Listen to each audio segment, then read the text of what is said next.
بسم اللہ الرحمن الرحیم. ہارون رشید عرض کر رہا ہوں. السلام علیکم ورحمۃ اللہ وبرکاتہ.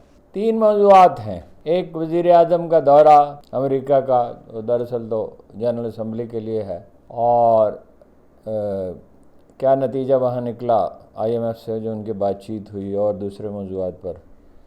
ایک یہ ہے کہ امریکہ کا منصوبہ کیا ہے پاکستان سے اسرائیل کو تسلیم کرنے کا. سعودی عرب والے تو مان گئے، اور سعودی عرب کو ایک لالی پاپ دے دیا جائے گا. بہت سادہ الفاظ میں بیان کر رہا ہوں کہ وہ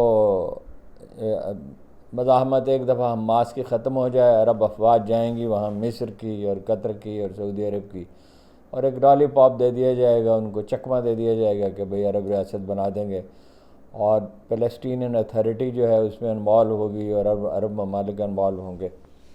لیکن یہ ہے کہ پاکستان سے تسلیم کرانے کے لیے کیا چال چلی جائے گی اور کیا منصوبہ ہے. دوسرا، بنگلہ دیش کی صورتحال، جس پہ ہمارا میڈیا بالکل بات نہیں کر رہا، جہاں ایک انقلاب عظیم برپا ہے. اور تیسرا ہماری ملک کی صورتحال ہے. خیر وہ تو اس پہ بات ہر وقت ہوتی ہی رہتی ہے، لیکن یہ کہ بنگلہ دیش امپورٹنٹ ہے، امریکہ کا وہ اپنا دورہ اپنا نیو یارک کا امپورٹنٹ ہے وزیر اعظم کا، اور اسرائیل کو تسلیم کرنے کا منصوبہ. اسرائیل کو تسلیم کرنے کے لیے منصوبہ یہ ہے، پرابلم یہ ہے، اسرائیلی یہ کہہ رہے ہیں، نہایت ریلائبل سورسز کہتے ہیں، یعنی یہ جو لوگ امریکی میڈیا کو غور سے دیکھتے ہیں، جو ان امور کو سمجھتے ہیں، جو اس پہ دن رات غور کرتے ہیں، تبادلہ خیال کرتے ہیں، ماہرین ہیں. مثلا اس میں ایک ہمارے ہیں ہارون خواجہ صاحب. منصوبہ یہ ہے، پرابلم اسرائیلی کہہ رہے ہیں کہ جب تک پاکستان اسرائیل کو تسلیم نہیں کرتا مسئلہ حل نہیں ہو سکتا. فوج پاکستان کے پاس ہے جو لڑ سکتی ہے اگر کبھی ضرورت پڑی، کیونکہ انہیں بہرحال اسرائیل سے باہر نکلنا ہے. وہ یہ تو ہو ہی نہیں سکتا کہ جو رسول اللہ صلی اللہ علیہ وسلم کے ارشادات ہیں اس میں بالکل واضح ہے کہ وہ اپنی سرحدوں سے باہر نکلے گا اور اس کی آخری اور مدینہ منورہ تک جائے گا. اردن سے وہ کہہ چکے ہیں ہمیں سعودی عرب تک سڑک بنانے دیں، جائیدادیں وہ خرید چکے ہیں.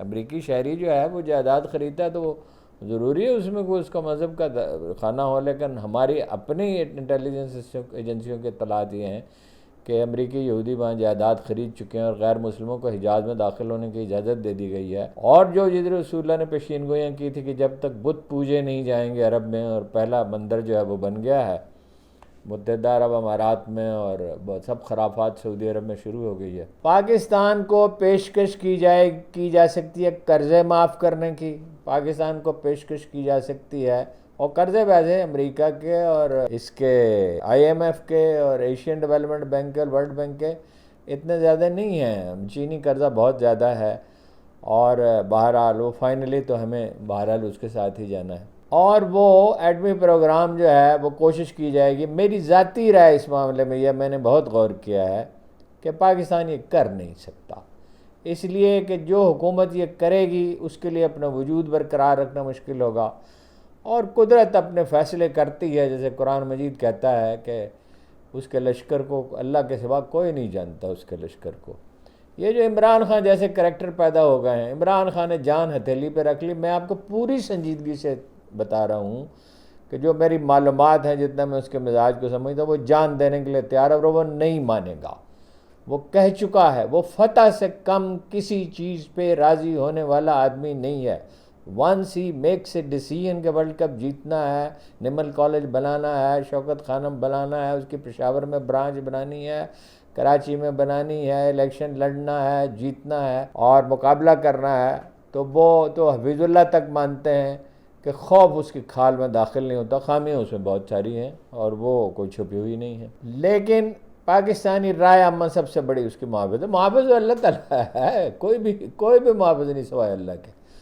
اور پاکستان بنا اس لیے تھا کہ اسرائیل کو ختم کر دے. جو اس کے مقاصد تھے ان میں سے ایک ہمارے کرتوت تو ایسے نہیں تھے کہ ہمیں ملک دیا جاتا، مگر قرآن مجید کہتا ہے کہ اللہ جس کو چاہتا ہے ملک عطا کرتا ہے، اور اس کی وجہ ہے. ایٹمی پروگرام کے بارے میں سیریسلی امریکہ اور اسرائیل کے درمیان نیگوشیشن ہو رہی ہے. وہ یہ ان کا پلان یہ ہے، نیتن یاہو کا پلان یہ ہے کہ سعودی عرب کے ساتھ معاملہ کر لے اور حماس کا مکمل طور پہ خاتمہ کر کے حماس کو اس پر آمادہ کرے، اور اس کے اشارے بھی مل رہے ہیں کہ وہ اپنی سویلین اتھارٹی ختم کر کے وہ عرب افواج کے حوالے کرنے کے لیے اس کو تیار ہو جائیں۔ لیکن حماس جیسی تنظیمیں مرا نہیں کرتی، وہ پھر وہ اس کنکس کی طرح جو ایک اساطیری پرندہ، وہ اپنی خاک سے زندہ ہوتی ہیں، اور رسول اللہ کا فرمان اس پہ موجود ہے، اس لیے ہمیں تو کوئی شبہ نہیں ہے۔ کوئی جاوید غامدیوں کو شبہ ہو تو اس کا تو کوئی علاج نہیں، کہ کچھ لوگ صبح قیامت تک مسلمان رہیں گے اور بیت المقدس کے ارد گرد کے لوگ ہوں گے، اور انہوں نے ثابت کر دیا ان کے یرغمالی وہ چھڑا نہیں سکے، اور ان کا جو نیٹ ورک ہے نیچے خندقوں کا وہ اتنا پیچیدہ ہے کہ وہ ان کو ڈھونڈ بھی نہیں سکتے، اور نیتن یاہو جو ہے اس پہ 4 سنگین الزامات ہیں۔ اس کی تفصیل میں نہیں جاتا۔ اس کے لیے واحد آپشن جو ہے وہ جنگ کا ہے، سروائیول کا، اور کوئی نہیں۔ امریکہ اس کی پشت پہ کھڑا ہے پوری قوت سے، اور یہ کہ وہ ظاہر ہے کہ وہ امریکہ کا جو ہے کہ مفادات کے نگہبان۔ جو دورہ ہے وزیر اعظم صاحب کا وہ ناکام رہا، 6 وزیر لے گئے سارے نکمے، ان کو وہاں کیا کرنا تھا؟ عطا اللہ تارڑ کو وہاں کیا کرنا تھا؟ وہ انفارمیشن ٹیکنالوجی کے وزیر کو کیا کرنا تھا؟ خواجہ آصف انٹرنیشنل ریلیشنز کو کتنا سمجھتے ہیں؟ 19 لاکھ روپے اس ہوٹل کا بتایا گیا کہ خرچہ ہے، باقی تو تحقیقات ہو تو معلوم ہو۔ فضول خرچی کی کوئی حد نہیں ہے۔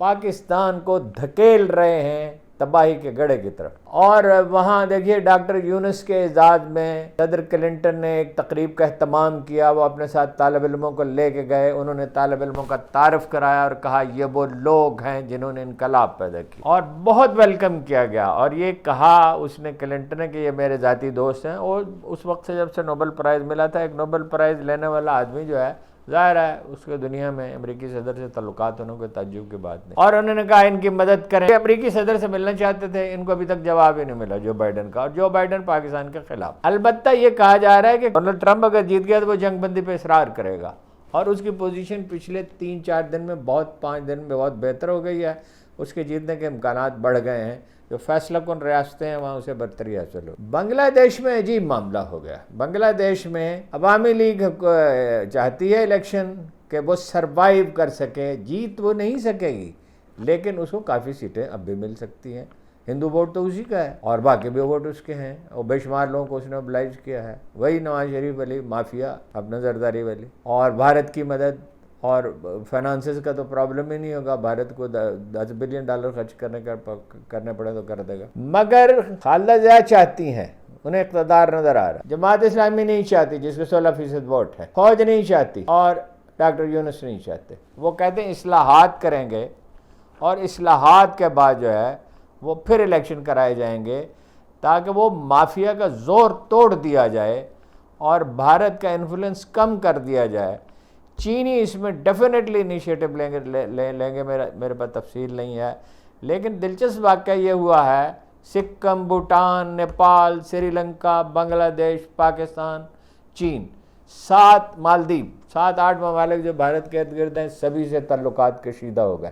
بھارت کے زوال کا سیاسی طور پر آغاز ہو گیا، معاشی معاملات تو اور ہیں، وہ تو مغرب اس کی پشت پہ کھڑا ہے، امریکی انویسٹمنٹ آ رہی ہے، انہوں نے اپنے تعلیم نظام کو بہتر، صرف آئی ٹی سے $300 بلین کما رہے ہیں، ہم بھی کما سکتے تھے، ہم پہ یہ مسلط نہ ہوتی، یہ جو صحیح لفظ ہے وہ آپ خود منتخب کر لیں، نواز شریف اور شہباز شریف اور زرداری اور بے نظیر، اور یہ لوگ نہ مسلط ہوتے تو ہم $50 بلین تو آسانی سے ارن کر رہے ہوتے۔ ہم اپنے اسکولوں میں آئی ٹی پڑھاتے، کالجوں میں پڑھاتے، یونیورسٹی میں پڑھاتے، یہ تو خیر ایک پورا موضوع ہے، اس پہ الگ سے بات ہوئی۔ اب وہاں بات یہ ہو رہی ہے، ناہید الاسلام نے کہا ایک جملہ کار وہ پورے ملک میں گونج اٹھا، اگر قائد اعظم نہ ہوتے تو ہمیں آزادی نہ ملتی۔ قائد اعظم نے اس ملک کو آزادی دلائی تو بنگلہ دیش بنا۔ ان کی شکایات تھیں کہ ہمیں کمتر سمجھا جاتا ہے، جو سمجھا جاتا تھا، الیکشن انہوں نے جیتا، انہیں اقتدار نہیں دیا گیا۔ ویسے یہ اس پہ میں کبھی الگ سے بات کروں گا، یہ جو لوگ شیخ مجیب الرحمن کو ایک مثبت کردار کے طور پر پیش کرتے ہیں، یہ سارے فاتر العقل ہی ہیں، اتنے سطحی لوگ۔ مجیب الرحمن کے غدار ہونے میں کوئی شبہ ہی نہیں ہے، یہ ٹھیک ہے کہ بھٹو اور یحییٰ خانہ ہوتے تو پاکستان نہیں ٹوٹ سکتا تھا، لیکن مجیب الرحمن کوئی مثبت کردار نہیں ہے، نہ اس کی صاحبزادی ہے، یہ ہندوؤں سے ملے ہوئے لوگ تھے. یہ الگ بات ہے کہ چونکہ وہ جیتا تھا تو اسے اقتدار ملنا چاہیے تھا اور وہ ایکسپوز ہو جاتا, اس کی قوم نے اسے قتل کر ڈالا. دنیا میں کہیں ایسا بھی ہوتا ہے کہ کوئی بابائے قوم ہی قتل کر دیا جائے؟ قائد اعظم کے خلاف کرا لینا ریفرینڈم, فرض کیجئے اگر کوئی چلیے اب ریفرینڈم تو نہیں, سروے ہو سکتا ہے, 5% تو لوگ ان کے خلاف رائے دے دیں گے, 15% دے دیں گے, 20% دے دیں گے, 80% تو کہیں گے کہ ہم اپنے باپ سے زیادہ انہیں محترم اور مقدس سمجھتے ہیں, اس لیے کہ ان کا کردار ہی جو ہے وہ ایسا تھا, ظاہر و باطن ان کا اجلا تھا. جھنڈا بدلنے پہ کی تجویز پہ غور ہو رہا ہے. یہ جو سوشل میڈیا پہ نہ جائیں, سوشل میڈیا پہ لگے جھنڈا بدل رہا ہے, نہیں ایسا نہیں ہے. یعنی یہ نقطہ نظر بدل رہا ہے, انداز فکر بدل رہا ہے اور ترانہ بدل رہا ہے. اور پاکستان کے ساتھ تعلقات میں یہاں تک کہہ دیا پروفیسر شمس الزمان نے وہاں فوجی افسروں سے خطاب کرتے ہوئے, ڈھاکہ یونیورسٹی کے کوئی ایسے ماہر تعلیم ہوں گے کہ فوجی افسروں نے ان کی بات سنی کہ پاکستان کے ساتھ دفاعی تعلقات قائم کریں اور ہمیں انڈیا سے بچنے کے لیے ایٹم بم کی ضرورت ہے, اور ہمیں ایٹم بم بنانے کی قطعاً کوئی وہ ضرورت نہیں, ہمیں پاکستان کے ساتھ ایک سمجھوتا کرنا چاہیے. پاکستان سے دفاعی ہتھیار وہ خریدنا چاہتے ہیں اور وہ چاہتے ہیں دونوں ملکوں کے دوران. مجھے بہت پہلے ایک درویش نے کہا تھا تم دیکھ لو گے کہ ایک دن پاکستان اور بنگلہ دیش ایک ہوں گے. ایک کیا ہوں گے, وہ اپنا آزاد مملکت ہوں گے, ہم آزاد مملکت ہوں گے. موقف ایک ہو سکتا ہے, ترکی کے ساتھ بہت سی چیزیں ہمارا موقف ایک تھا. اچھا, شہباز شریف کی جو عظیم الشان ناکامیاں, ایک تو تقریر انہیں کرنی نہیں آتی, دوسرا بات یہ ہے کہ وہ کشمیر پہ بھی کوئی خاص بات وہ نہیں کر سکے, اور ترکی تک سے ہمیشہ اس موقع پر ہوتا تھا کہ مسلم ممالک جو ہیں وہ پاکستان کے حق میں کشمیر کے لیے بات کرتے تھے, ترکی تک سے وہ بات نہیں کرا سکے. اور میرا تاثر یہ ہے جس طرح وہ ملتے ہیں بے دلی اور بے رخی سے رضوان اس کو سخت ناپسند کرتے ہیں شہباز شریف صاحب کو, اور کون انہیں ناپسند نہیں کرتا جو ان کے کارنامے ہیں. تو بنگلہ دیش ایک انڈیپینڈنٹ ملک ہوگا, آزاد ہوگا پاکستان کے ساتھ. کوئی ضروری نہیں ہے کہ اس کے تعلقات کے ہم وہ احمقانہ خواب دیکھیں کہ کوئی کنفیڈریشن بنے گی. یہ وہ اپنے فیصلے خود کریں, 100% آزادی کے ساتھ, 100%, 99.9% نہیں. ہمارا کوئی عمل دخل نہیں ہونا چاہیے. ہمیں کرنا کیا چاہیے, ہمیں ان سے پوچھنا چاہیے.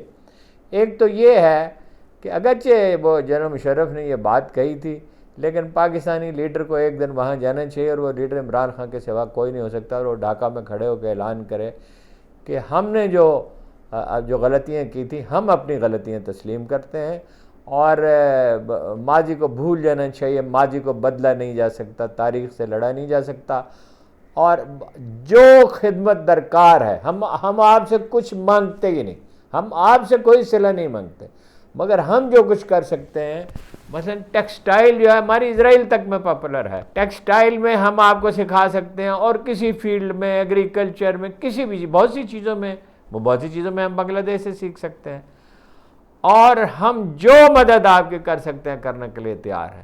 اگر آپ کی آزادی اور خود مختاری کو کبھی کوئی خطرہ ہوگا تو جو ہم کرنے کے لیے قابل ہیں. ادھر چین موجود ہے, یہ چین, پاکستان, بنگلہ دیش, یہ ہونا چاہیے.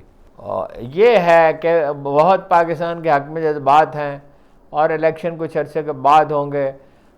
انڈیا جو ہے وہ خالدہ جگہ پہ انویسٹمنٹ کرنے کی کوشش کرے گا. میری معلومات یہ ہیں, میں نے رات ہی کسی صاحب سے بات کی تھی, اور کئی ذمہ دار لوگوں سے میں بات کرتا رہتا ہوں. کوشش کرے گا وہ انہی کو رام کر لے, اور کوشش کرے گا کہ جماعت اسلامی کے ساتھ اس کا الائنس نہ ہو. جماعت اسلامی والے دانائی کا مظاہرہ کریں, اور پاکستان جماعت اسلامی والا کام نہ کریں کہ عمران خان تو ان کے دھرنے کی تائید کر رہے تھے اور اپنے لوگوں سے کہہ رہے تھے وہاں جائیں, اور نعیم الرحمان صاحب خدا جانے انہیں کیا سوجی. ایک دفعہ منور صاحب کا بھی یہ سوجی تھی کہ وہ اس کے خلاف بیان دے رہے تھے, اور وہ اس کے خلاف کیوں بیان دے رہے تھے اس کی کوئی وجہ سمجھ میں نہیں آئی. جماعت اسلامی والوں کے پاس ایک ایسا آپشن موجود ہے اپنا بنگلہ دیش میں کہ اس کا کوئی علاج انڈیا, امریکہ, ساری دنیا مل کے بھی نہیں کر سکتی, کہ وہ خالدہ ضیاء کی پارٹی کو ووٹ دے دیں. ٹھیک ہے, جہاں کہیں ان کو امیدوار جیت سکتے ہوں, 16% کا مطلب یہ ہے کہ کہیں 40% بھی تو ہوں گے نا, کہیں 5% ہوں گے, کہیں 10% ہوں گے. تو وہ اس وقت نمبر 1 ہدف یہ ہونا چاہیے کہ وہ انڈیا کو جو ہے پسپا کیا جائے. دیکھیے, بنگالی نیشنلزم کی جگہ بنگالی نیشنلزم اپنی جگہ موجود رہے گا اور اس میں کوئی تصادم نہیں ہے. مسلم نیشنلزم لے رہا ہے اور انڈیا کے بس میں نہیں ہے. انڈینز رو رہے ہیں, ان کا سارا میڈیا رو رہا ہے. امکانات کی ایک وسیع و عریض دنیا ہے جو پاکستان کے سامنے کھل رہی ہے. صرف ریکوڈکٹ نہیں ہے, صرف سوات کا سونا نہیں ہے, صرف پانیوں سے بجلی بنانے کے امکانات نہیں ہیں, صرف زراعت کو جدید بنانے کے امکانات نہیں ہیں. اگر ٹھگوں کے ٹولے سے ہماری جان چھوٹ جائے تو پاکستان کا مستقبل منور ہو ہی نہیں سکتا, لازماً منور ہوگا. اور پاکستان جو ہے وہ ایک عظیم, خوشحال, آسودہ ملک بن کے ابھر سکتا ہے. آپ کا بہت بہت شکریہ.